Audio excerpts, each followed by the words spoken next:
ರಹಸ್ಯ ಬಯಲಾಗಿದ್ದು ಹೇಗೆ ಗೊತ್ತಾ? ಸುರ್ಜೇವಾಲಾ ಬಯಲು ಮಾಡಿದ್ದ ಡೈರಿ ಎಲ್ಲಿತ್ತು? ಈ ಸುದ್ದಿ ನೋಡಿದ್ರೆ ರಾಜಕಾರಣವೇ ಅಲ್ಲೋಲ ಕಲ್ಲೋಲವಾಗಲಿದೆ.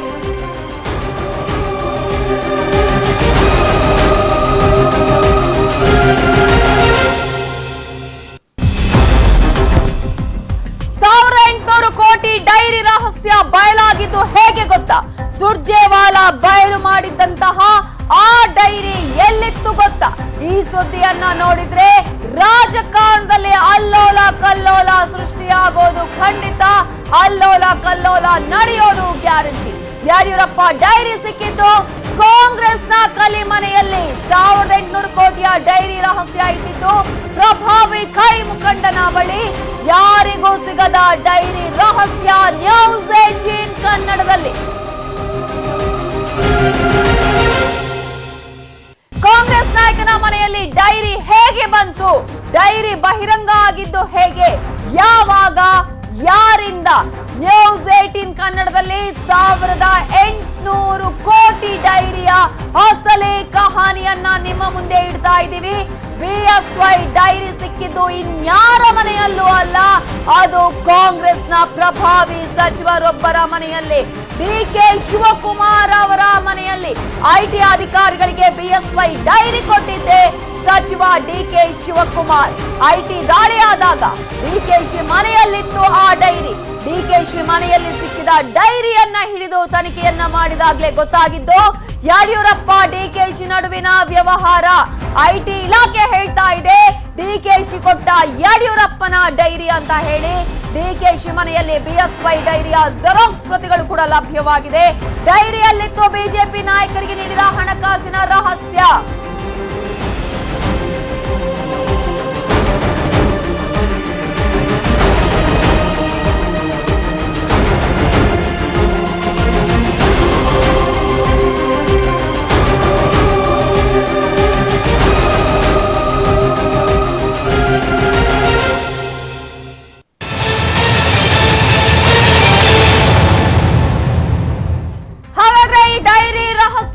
ಸಂಪೂರ್ಣ ಸೀಕ್ರೆಟ್ ಏನು ಅನ್ನೋದನ್ನ ನೋಡೋಣ. ಹಣ ಸಂಗ್ರಹದ ಮೂಲವನ್ನ ಕೂಡ ಹಾಗಾದ್ರೆ ಬಿಜೆಪಿ ರಾಜ್ಯಾಧ್ಯಕ್ಷ ಬಿಎಸ್ವೈ ಬರೆದಿಟ್ಟಿದ್ರ? ಬಿಎಸ್ವೈ ಡೈರಿಯ ಪ್ರತಿಗಳು ಡಿಕೆಶಿಗೆ ಸಿಕ್ಕಿದ್ದಾದ್ರೂ ಹೇಗೆ? ಐಟಿ ಅಧಿಕಾರಿಗಳಿಗೆ ಸಚಿವ ಡಿಕೆಶಿ ಹೇಳಿದ್ದಾದ್ರೂ ಏನು? ಈಗಾಗಲೇ 2017 ಆಗಸ್ಟ್ 2ನೇ ತಾರೀಕಿಗೆ ಡಿಕೆಶಿ ಮನೆ ಮೇಲೆ ದಾಳಿ ಕೂಡ ನಡೆದಿತ್ತು. ದಾಳಿಯ ವೇಳೆ ಐಟಿ ಅಧಿಕಾರಿಗಳಿಗೆ ಮಹತ್ವದ ದಾಖಲೆ ಒಂದು ಸಿಕ್ಕಿತ್ತು. ಅದು 2009ನೇ ಇಸವಿಯ ಶಾಸಕರ ಡೈರಿಯ ಜೆರಾಕ್ಸ್ ಪ್ರತಿ. ಆ ಒಂದು ಜೆರಾಕ್ಸ್ ಪ್ರತಿ ಕೂಡ ಪತ್ತೆಯಾಗುತ್ತೆ. ಶಾಸಕರ ಡೈರಿಯ ಪ್ರತಿಯಲ್ಲಿ ಬರೆದಿತ್ತು ಆ ರಹಸ್ಯ. ಆ ಸಂದರ್ಭದಲ್ಲಿ ಹಣಕಾಸು ವ್ಯವಹಾರ, ಕೆಲ ನಾಯಕರ ಹೆಸರು ಕೂಡ ಆ ಡೈರಿಯಲ್ಲಿ ಪತ್ತೆಯಾಗುತ್ತೆ. ಇದೇ ವಿಚಾರವಾಗಿ ಸೆಕ್ಷನ್ 131 ಅಡಿ ಡಿಕೆಶಿ ಹೇಳಿಕೆಯನ್ನ ಕೂಡ ದಾಖಲು ಮಾಡ್ತಾರೆ. ಡೈರಿಯಲ್ಲಿರುವ ಬರಹ ಯಡಿಯೂರಪ್ಪ ಅವರದ್ದೇ ಅನ್ನುವ ಹೇಳಿಕೆಯನ್ನ ಡಿಕೆ ಶಿವಕುಮಾರ್ ಅವರು ಕೊಡ್ತಾರೆ. ಡೈರಿಯ ಅಸಲಿ ಪ್ರತಿಗಳನ್ನ ನೀಡಬೇಕು ಅಂತ ಹೇಳಿ ಆ ಸಂದರ್ಭದಲ್ಲಿ ಐಟಿ ಇಲಾಖೆ ಕೇಳ್ತೆ. ಆದ್ರೆ ಡೈರಿಯ ಅಸಲಿ ಪ್ರತಿ ಇಲ್ಲ ಅಂತ ಹೇಳಿಕೆಯನ್ನ ಕೊಟ್ಟಿದ್ರು ಡಿಕೆ ಶಿವಕುಮಾರ್ ಅವರು. ಜೊತೆಗೆ ಯಡಿಯೂರಪ್ಪ ಸಹಿ ಇರುವ ಬೇರೆ ದಾಖಲೆಗಳನ್ನ ಕೂಡ ತಾಳೆ ಹಾಕಿದೆ ಈ ಸಂದರ್ಭದಲ್ಲಿ ಐಟಿ ಇಲಾಖೆ.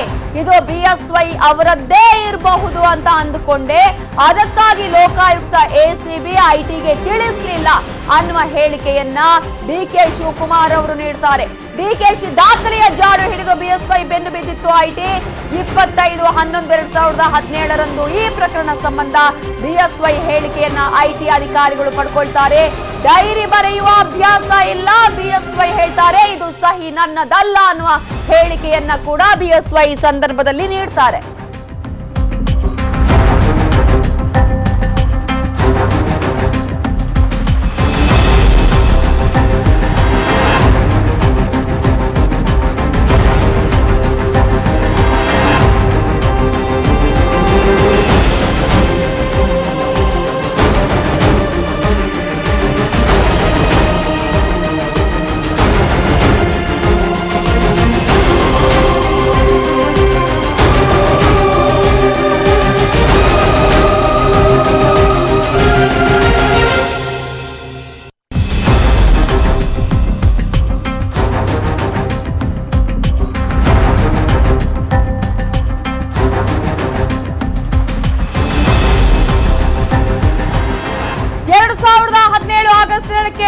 ಡಿಕೆಶಿ ಮನೆ ಮೇಲೆ ಐಟಿ ದಾಳಿ ಆಗುತ್ತೆ. ದಾಳಿ ವೇಳೆ ಐಟಿ ಅಧಿಕಾರಿಗಳಿಗೆ ಒಂದು ಮಹತ್ವದ ದಾಖಲೆ ಸಿಕ್ಕಿದ್ದು, ಅದು 2009ನೇ ಇಸವಿಯ ಶಾಸಕರ ಡೈರಿಯ ಜೆರಾಕ್ಸ್ ಪ್ರತಿ ಕೂಡ ಪತ್ತೆಯಾಗುತ್ತೆ.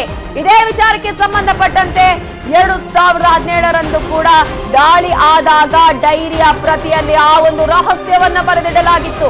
ಹಣಕಾಸು ವ್ಯವಹಾರ, ಕೆಲ ನಾಯಕರ ಹೆಸರು ಕೂಡ ಆ ಡೈರಿಯಲ್ಲಿ ಪತ್ತೆಯಾಗುತ್ತೆ.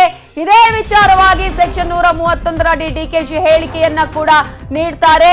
ಹಾಗಾದ್ರೆ ಆ ಶಾಸಕರ ಡೈರಿಯ ಪ್ರತಿಯಲ್ಲಿ ಬರೆದಿರುವಂತಹ ಆ ವ್ಯವಹಾರ ಏನು, ಆ ರಹಸ್ಯ ಏನು ಅಂತ ನೋಡ್ತಾ ಹೋಗೋದಾದ್ರೆ, ಡಿಕೆಶಿ ಅವತ್ತು ಹೇಳಿಕೆಯನ್ನ ಕೂಡ ನೀಡ್ತಾರೆ. ಈ ಒಂದು ಡೈರಿಯಲ್ಲಿರುವ ಬರಹ ಅದು ಯಡಿಯೂರಪ್ಪ ಅವರದ್ದೇ ಅನ್ನುವ ಹೇಳಿಕೆಯನ್ನ ನೀಡ್ತಾರೆ. ಆ ಸಂದರ್ಭದಲ್ಲಿ ಡೈರಿಯ ಅಸಲಿ ಪ್ರತಿಗಳನ್ನ ಕೊಡಿ ಅಂತ ಹೇಳಿ ಐಟಿ ಇಲಾಖೆ ಡಿಕೆಶಿಯನ್ನ ಕೇಳಿದಾಗ, ನನ್ನ ಹತ್ರ ಅಸಲಿ ಪ್ರತಿ ಇಲ್ಲ ಅನ್ನುವ ಹೇಳಿಕೆಯನ್ನ ಡಿಕೆ ಶಿವಕುಮಾರ್ ಅವರು ನೀಡ್ತಾರೆ. ಡೈರಿಯಲ್ಲಿರುವ ಬರಹ ಯಡಿಯೂರಪ್ಪ ಅವರದ್ದೇ ಅನ್ನುವ ಹೇಳಿಕೆಯನ್ನ ಕೂಡ ಡಿಕೆಶಿ ನೀಡಿದಾಗ ಐಟಿ ಇಲಾಖೆ ಪ್ರಶ್ನೆಯನ್ನ ಕೇಳುತ್ತೆ. ನಮಗೆ ಡೈರಿಯ ಅಸಲಿ ಪ್ರತಿಯನ್ನ ಕೊಡಿ ಅಂತ ಹೇಳಿದಾಗ, ನನ್ನ ಹತ್ರ ಅಲ್ಲ, ಅದು ಇಲ್ಲ ಅನ್ನುವ ಮಾತನ್ನ ಹೇಳ್ತಾರೆ. ಆ ಸಂದರ್ಭದಲ್ಲಿ BSY ಸಹಿ ಇರುವ ಹಾಗೆಯೇ ಬೇರೆ ಬೇರೆ ಆ ಒಂದು ಡೈರಿಯಲ್ಲಿರುವಂತಹ ವಿಚಾರವನ್ನ ತಾಳೆ ಹಾಕಿ ನೋಡ್ತಾರೆ. ಯಡಿಯೂರಪ್ಪ ಅವರ ವಿಚಾರಣೆ ಕೂಡ ನಡೆಯುತ್ತೆ. ಆದ್ರೆ ಯಡಿಯೂರಪ್ಪ ಅವರು ಹೇಳ್ತಾರೆ, ನನಗೆ ಡೈರಿ ಬರೆಯುವಂತಹ ಯಾವುದೇ ಅಭ್ಯಾಸ ಇಲ್ಲ, ಆ ಸಹಿ ನನ್ನದಲ್ಲ ಅನ್ನುವಂತಹ ಹೇಳಿಕೆಯನ್ನ ಕೂಡ BSY ನೀಡ್ತಾರೆ. 25/11/2017 ಪ್ರಕರಣ ಸಂಬಂಧ BSY ಹೇಳಿಕೆಯನ್ನ ಕೂಡ ಐಟಿ ಇಲಾಖೆ ಪಡೆದುಕೊಳ್ಳುತ್ತೆ.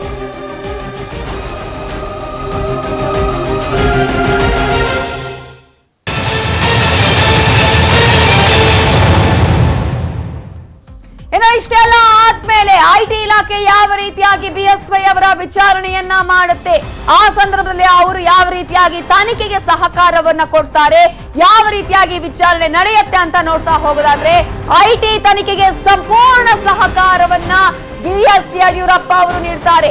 ತನ್ನ ಕೈ ಬರಹದ ತಾಳೆಗಾಗಿ ಐಟಿಗೆ ಸ್ಯಾಂಪಲ್ ಅನ್ನ ಕೂಡ ಕೊಟ್ಟಿದ್ರು BSY. ರಾಜಕೀಯ ದುರುದ್ದೇಶ ಅಂತ ಹೇಳಿ ಐಟಿ ಎದುರು BSY ನಿವೇದನೆಯನ್ನ ಕೂಡ ಮಾಡ್ಕೊಳ್ತಾರೆ.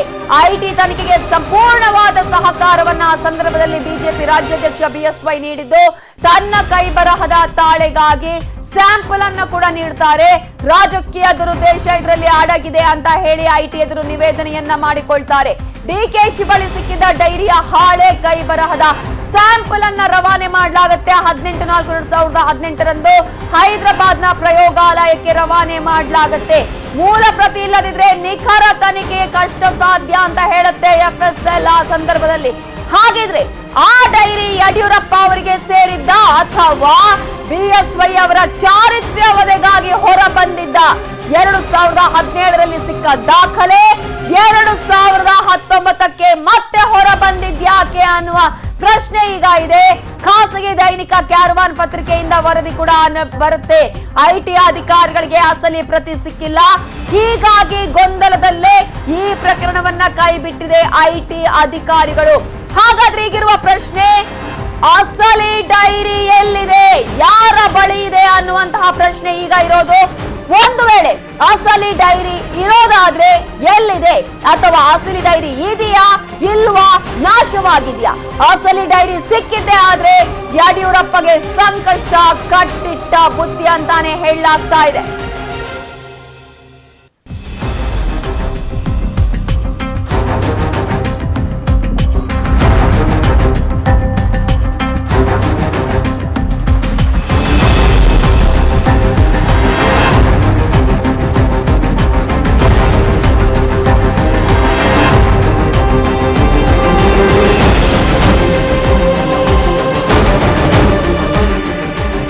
ಈಗಾಗಲೇ ಡೈರಿಯದ್ದೇ ವಿಚಾರ. ಹಾಗಾದ್ರೆ ಅಸಲಿ ಡೈರಿ ಎಲ್ಲಿದೆ, ಯಾರ ಬಳಿ ಇದೆ, ಅಥವಾ ಅಸಲಿ ಡೈರಿ ಇದೆಯಾ ಇಲ್ವಾ ಅನ್ನುವಂತಹ ಪ್ರಶ್ನೆ ಇದೆ.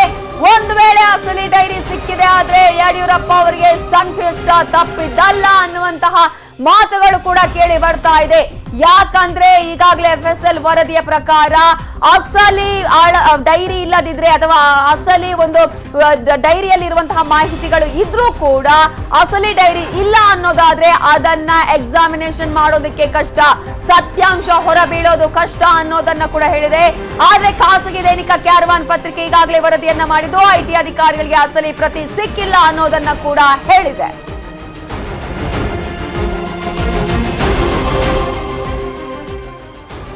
ಇದರ ಬಗ್ಗೆ ಡೀಟೇಲ್ಸ್ ಕೊಡೋದಕ್ಕೆ ನಮ್ಮ ರಿಪೋರ್ಟರ್ ಧರಣೇಶ್ ಈಗ ನೇರ ಸಂಪರ್ಕದಲ್ಲಿದ್ದಾರೆ. ಧರಣೇಶ್, ಈಗಾಗಲೇ ಒಂದು ರೀತಿಯಲ್ಲಿ ಈಗ BSY ಡೈರಿ ಅಂತಾನೆ ಹೇಳಲಾಗ್ತಾ ಇರುವಂತಹ ಡೈರಿಯಲ್ಲಿ 1800 ರೂಪಾಯಿ ಕೋಟಿ ಲೆಕ್ಕದ ಒಂದು ಅಸಲಿ ವಿಚಾರ ಇದೆ. ಹಾಗಾದ್ರೆ 2017 ಸಿಕ್ಕ ದಾಖಲೆ ಈಗ ಮತ್ತೆ ಹೊರ ಬಂದಿದ್ಯಾಕೆ? ಅಸಲಿ ಡೈರಿ ಎಲ್ಲಿದೆ ಅನ್ನೋದೇ ಈಗಿರುವಂತಹ ಪ್ರಶ್ನೆ. ಒಂದು ವೇಳೆ ಸಿಕ್ಕಿದೆ ಯಡಿಯೂರಪ್ಪ ಅವರಿಗೆ ಸಂಕಷ್ಟ ತಪ್ಪಿದಲ್ವಾ ಹೇಗೆ?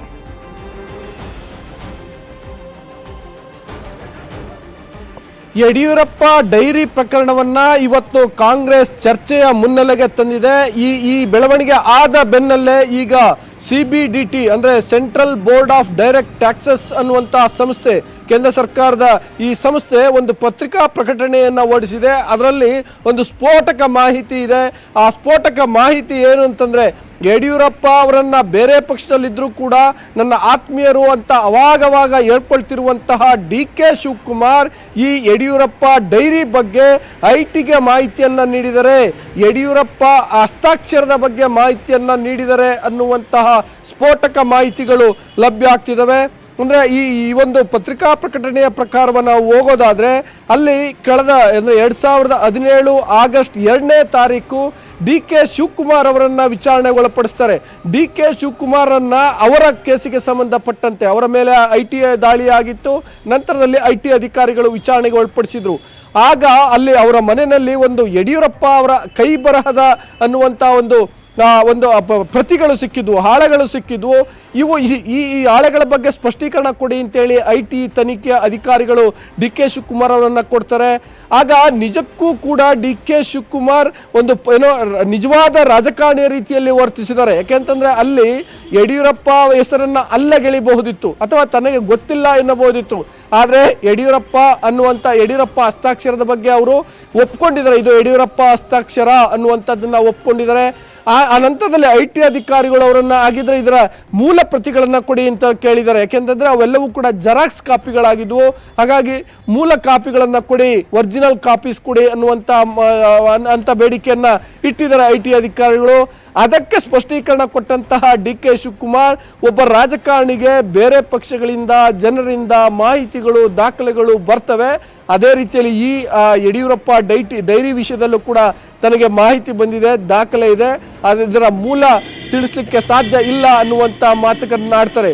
ಇಲ್ಲಿ ಯಡಿಯೂರಪ್ಪ ವಿಷಯವನ್ನ ಒಪ್ಪಿಕೊಂಡಿದ್ದನ್ನ ಇದು ಯಡಿಯೂರಪ್ಪ ಹಸ್ತಾಕ್ಷರ ಅನ್ನುವಂತ ಒಪ್ಪಿಕೊಂಡುವ ವಿಷಯದಲ್ಲಿ ನೋಡೋದಾದ್ರೆ, ಇದು ಒಂದ್ ರೀತಿಯಲ್ಲಿ DK ಶಿವಕುಮಾರ್ ರಾಜಕೀಯವಾಗಿ ಯಡಿಯೂರಪ್ಪ ಅವರನ್ನ ಈ ಕೇಸ್ನಲ್ಲಿ ಇಟ್ಕೊಂಡ್ರೆ ತಾನೂ ಕೂಡ ಸೇಫ್ ಆಗಬಹುದು ಅನ್ನುವ ಉದ್ದೇಶದಿಂದ ಮಾಡಿದಾರ, ದುರುದ್ದೇಶದಿಂದ ಮಾಡಿದಾರ ಅನ್ನುವಂಥ ಪ್ರಶ್ನೆಗಳೆಲ್ಲವೂ ಕೂಡ ಉದ್ಭವಿಸ್ತವೆ. ಯಾಕೆಂದ್ರೆ ಒಂದೇ ಏಟಿಗೆ ಅಲ್ಲ ಅಂತೇಳಿ ಹೇಳ್ಬಿಟ್ಟಿದ್ರೆ ಅಥವಾ ನನಗೆ ಗೊತ್ತಿಲ್ಲ ಅಂತ ಹೇಳಿದ್ರೆ, ಸುಳ್ಳು ಹೇಳಬೇಕು ಅಂತ ಅಲ್ಲ, ತನಗೆ ಗೊತ್ತಿಲ್ಲ ಎನ್ನುವಂತ ಮಾತುಗಳನ್ನು ಆಡಿದಿದ್ರೆ ಬಹುಶಃ ಈ ಇಡೀ ಪ್ರಕರಣದಿಂದ ಯಡಿಯೂರಪ್ಪ ಕೇಸ್ ಹೊರಗಿರ್ತಿತ್ತು. ಹೌದು, ಇದು ಯಡಿಯೂರಪ್ಪ ಹಸ್ತಾಕ್ಷರ ಅಂತ DK ಶಿವಕುಮಾರ್ ಹೇಳಿದ ಒಂದೇ ಒಂದು ಕಾರಣಕ್ಕೆ ಆ ನಂತರದಲ್ಲಿ IT ಅಧಿಕಾರಿಗಳು ಯಡಿಯೂರಪ್ಪ ಅವರನ್ನು ಕೂಡ ವಿಚಾರಣೆಯನ್ನು ನಡೆಸ್ತಾರೆ. 2017 ನವೆಂಬರ್ 25ನೇ ತಾರೀಕು ಯಡಿಯೂರಪ್ಪ ಸುದೀರ್ಘವಾದಂತಹ ಸ್ಪಷ್ಟೀಕರಣವನ್ನ ಕೊಡಬೇಕಾಗುತ್ತೆ. ಫಸ್ಟ್ ಆಫ್ ಆಲ್ ಈ ಹಸ್ತಾಕ್ಷರ ನನ್ನದಲ್ಲ ಅನ್ನುವಂತ ಸ್ಪಷ್ಟೀಕರಣವನ್ನ ಕೊಡ್ತಾರೆ. ಮತ್ತೆ ಅದಕ್ಕೋಸ್ಕರ ಅದನ್ನ ಪ್ರೂವ್ ಮಾಡ್ಲಿಕ್ಕೋಸ್ಕರ ಹೈದರಾಬಾದ್ ಕಳಿಸ್ಕೊಡ್ಲಾಗತ್ತೆ. ಅದಕ್ಕೆ ಇವರು ಹಸ್ತಾಕ್ಷರವನ್ನ ಕಳಿಸ್ಕೊಡ್ತಾರೆ. ಆ ನಂತರದಲ್ಲಿ ತನಿಖೆಗೆ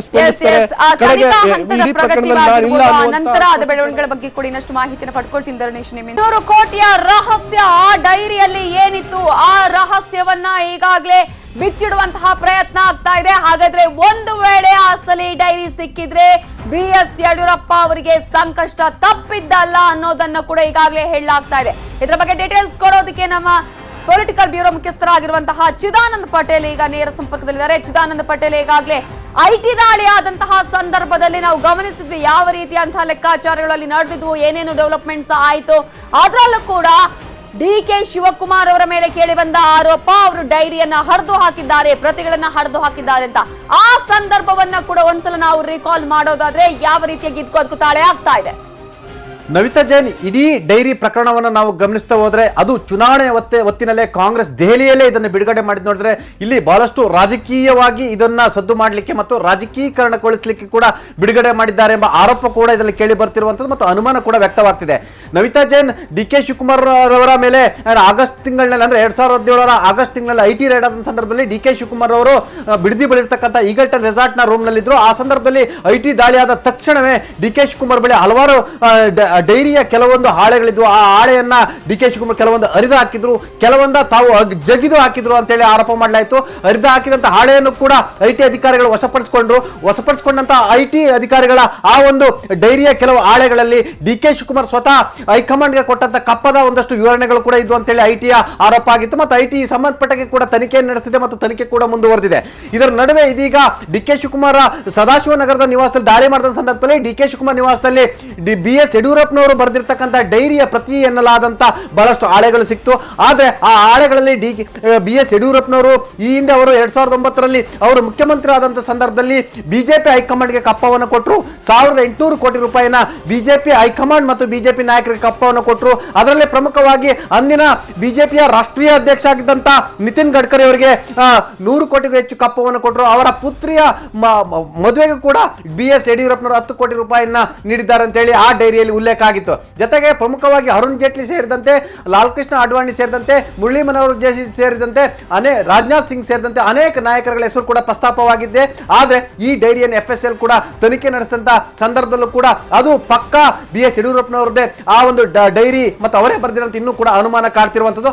ಆದ್ರೆ ಇಲ್ಲಿ ಇದು ಎಲ್ಲ ಒಂದ್ ಕಡೆ ಡಿ ಕೆ ಶಿವಕುಮಾರ್ ಅವರಿಗೆ ತಂದು ಕೊಟ್ಟಂತವರೇ ಫೇಕ್ ಹಾಳೆಗಳನ್ನು ಕೊಟ್ರ, ಯಡಿಯೂರಪ್ಪನವರ ಡೈರಿ ಅಂತ ಹೇಳಿ ಕೊಟ್ರ. ಯಾಕಂತ ಹೇಳಿದ್ರೆ ಆ ಡೈರಿಯಲ್ಲಿ ಸ್ಪಷ್ಟವಾಗಿ ಯಡಿಯೂರಪ್ಪರವರ ಖಾಸಗಿತನವನ್ನು ಉಲ್ಲೇಖ ಮಾಡಿದ್ದೆ. ಸಾಮಾನ್ಯವಾಗಿ ಯಾರು ಕೂಡ ತಮ್ಮ ಖಾಸಗಿತನವನ್ನ, ರಹಸ್ಯವಾಗಿರ್ತಕ್ಕಂಥ ಖಾಸಗಿತನವನ್ನ ಡೈರಿಯಲ್ಲಿ ಬರೆದಿಡಲ್ಲ. ಆದ್ರೆ ಯಡಿಯೂರಪ್ಪನವರು ಬರೆದಿಟ್ಟಿದ್ದಾರಾ ಅಥವಾ ಇದು ಕೇವಲ ಸೃಷ್ಟಿಯಾಗಿರ್ತಕ್ಕಂಥ ಡೈರಿನ? ಯಾಕಂತ ಹೇಳಿದ್ರೆ ಚುನಾವಣೆ ಹೊತ್ತಿನಲ್ಲಿ ಅಂದ್ರೆ ಈ ಡೈರಿಯ ಬಿಡ್ಲಿಕ್ಕೂ ಕೂಡ ಒಂದು ಮಾತ್ರವಾದ ಕಾರಣ ಇದೆ ಅಂತ ಹೇಳಲಾಗ್ತಿದೆ. ಯಾಕಂತ ಹೇಳಿದ್ರೆ ನವಿತಾ ಜೈನ್ ಈಗಾಗಲೇ ಚೌಕಿದಾರ್ ವಿಚಾರವನ್ನು ಇಟ್ಕೊಂಡು ರಾಹುಲ್ ಗಾಂಧಿ ಅವರು ರಫೇಲ್ ಯುದ್ಧ ವಿಮಾನ ಖರೀದಿ ಹಗರಣ ನಡೆದಿದೆ, ಅಲ್ಲದೆ ಈ ದೇಶದ ಪ್ರಧಾನಮಂತ್ರಿಗಳೇ ಈ ಒಂದು ಯುದ್ಧ ವಿಮಾನ ಖರೀದಿಯಲ್ಲಿ ಅಕ್ರಮ ಎಸಗಿದ್ದಾರೆ ಅಂತೇಳಿ ಆರೋಪವನ್ನು ಮಾಡಿದ್ರು. ಜೊತೆಗೆ ಚೌಕಿದಾರ್ ಚೋರೈ ಅಂತೇಳಿ ಪ್ರಧಾನಿ ಮಂತ್ರಿ ವಿರುದ್ಧ ಈ ಒಂದು ಹೇಳಿಕೆಗಳನ್ನು ಕೂಡ ಕೊಟ್ಟರು. ಜೊತೆಗೆ ಆರೋಪವನ್ನು ಮಾಡಿದ್ರು. ಈ ಆರೋಪವನ್ನೇ ಅಸ್ತವಾಗಿ ಬಳಸಿಕೊಂಡಂತ ಬಿಜೆಪಿ ಹೈಕಮಾಂಡ್ ಮತ್ತು ಪ್ರಧಾನಿ ನರೇಂದ್ರ ಮೋದಿ ಅವರು ತಮ್ಮ ಹೆಸರಿನ ಹಿಂದೆ ಚೌಕಿದಾರ್ ನರೇಂದ್ರ ಮೋದಿ, ಚೌಕಿದಾರ್ ಅಮಿತ್ ಶಾ ಅಂತೇಳಿ ಏನೋ ಹೆಸರುಗಳನ್ನ ಫೇಸ್ಬುಕ್ ಮತ್ತು ಸಾಮಾಜಿಕ ಜಾಲತಾಣಗಳಲ್ಲಿ ಹಾಕೊಳ್ಳಿಕ್ಕೆ ಶುರು ಮಾಡಿದ್ರು. ಎಲ್ಲ ಒಂದ್ ಕಡೆ ಈ ದೇಶದ ಚೌಕಿದಾರರನ್ನ ಅವಮಾನ ಮಾಡಿದ್ರು. ಈ ಚೌಕಿದಾರರಿಗೆ ಎಲ್ಲ ಒಂದ್ ಕಡೆ ಅಕ್ಷಮ್ಯ ಪದವನ್ನ ಬಳಸಿದ್ರು ಅನ್ನೋ ಒಂದು ಮಾತು ಕೂಡ ಕೇಳಿ ಬಂದಿರುವಂತದ್ದು. ಜೊತೆಗೆ ಪ್ರಮುಖವಾಗಿ ಪ್ರಧಾನಿ ನರೇಂದ್ರ ಮೋದಿ ಅವರು ರಾಷ್ಟ್ರಾದ್ಯಂತ ಚೌಕಿದಾರರ ಜೊತೆಗೆ ಏನು ವಿಡಿಯೋ ಕಾನ್ಫರೆನ್ಸ್ ಮಾಡುವ ಮುಖಾಂತರ ಚೌಕಿದಾರರ ಗತ್ತು ಮತ್ತು ಚೌಕಿದಾರ ಈ ದೇಶಕ್ಕೆ ಎಷ್ಟು ಮುಖ್ಯ ಅನ್ನೋದನ್ನ ಒತ್ತಿ ಹೇಳಿದ್ರು. ಅಂದ್ರೆ ಚೌಕಿದಾರರಿಗೆ ಮಾಡಿದಂತ ಅವಮಾನವನ್ನ ಪ್ರಧಾನಿ ನರೇಂದ್ರ ಮೋದಿ ಅವರೇ ಕಾಂಗ್ರೆಸ್ಗೆ ತಿರುಗೇಟನ್ನು ಕೊಟ್ಟರು. ಇದು ರಾಷ್ಟ್ರಾದ್ಯಂತ ದೊಡ್ಡ ಸದ್ದು ಮಾಡಿತು ಮತ್ತು ರಾಜಕೀಯವಾಗಿ ರಾಹುಲ್ ಗಾಂಧಿ ಅವರ ಈ ಹೇಳಿಕೆ, ಅವರ ಚೌಕಿದಾರ್ ಚೋರ ಈ ಹೇಳಿಕೆ ಚುನಾವಣೆ ಹೊಸ್ತಿಲಲ್ಲಿ ದೊಡ್ಡ ಮಟ್ಟದ ತಿರುಗೇಟಾಗಿತ್ತು. ಇದು ಕಾಂಗ್ರೆಸ್ನ ವಿರುದ್ಧ ಮತಗಳಾಗಿ ಪರಿಣಮಿಸಲಾಗಿತ್ತು. ಹಾಗಾಗಿ ಇದೇ ಸಂದರ್ಭದಲ್ಲಿ ಈ ಒಂದು ಡೈರಿಯನ್ನ ಕಾಂಗ್ರೆಸ್ನವರು ಬಿಡುಗಡೆ ಮಾಡಿದ್ರು ಅಂತ ಹೇಳಲಾಗ್ತಿದೆ. ಆದ್ರೆ ಇದೀಗ ಕಾಂಗ್ರೆಸ್ನವರು ಈ ಡೈರಿ ವಿಚಾರದಲ್ಲಿ ತಗಲಾಕಿಕೊಳ್ಳುವ ಸಾಧ್ಯತೆ ಇದೆ ಅಂತಲೇ ಹೇಳಲಾಗ್ತಿದೆ.